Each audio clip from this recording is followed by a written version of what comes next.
তো এটা হলো এস করোলা 2004 মডেলের একটা এসির কুলিং চেম্বার। এই চেম্বারটা এখন লিক আছে কিনা এটা চেক করবো। তো 250 PSI প্রেসার দিয়ে চেক করলাম, দেখেন এই যে লিক খুঁজে পাওয়া গেছে। এই যে স্যার এদিকে আসেন, দেখেন স্যার, এই যে দেখেন আপনার গাড়ির এসির কুলিং চেম্বার লিক হয়েছে, দুইটা লিক হয়েছে। একটা এই যে দেখেন এই বরাবর একটা আর ওই সাইডে একটা।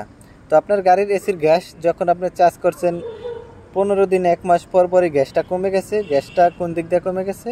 গ্যাসটা আপনার এই এসির কুলিং চেম্বার লিক হওয়ার কারণে এদিক দিয়ে কমে গেছে, যার কারণে আপনার গাড়িটা গ্যাস চার্জ করার প্রতি 15 দিন 1 মাস পর পর এই জন্যই ঠান্ডাটা আপনার আস্তে আস্তে কমে যেত। কারণ এসির কুলিং চেম্বারটা লিক, এদিক দিয়ে গ্যাসের প্রেশারটা আস্তে আস্তে কমে যেত, এই জন্যই আপনার গাড়ির এসিটা ঠান্ডা হতো না।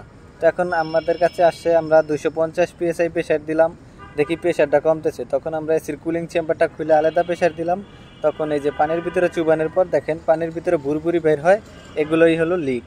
তো এদিক দিয়ে আস্তে আস্তে এসির গ্যাসটা কমে গেছে এই গাড়িটা, যার কারণে ঠান্ডা হচ্ছিল না।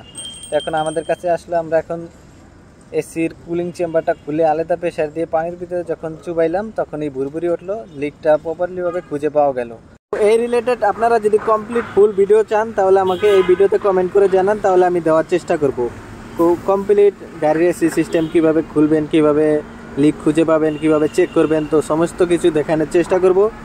যদি দেখতে চান আমাদের এই ভিডিওটাতে অবশ্যই কমেন্ট করে যাবেন, আর নতুন হলে সাবস্ক্রাইব করে রাখবেন।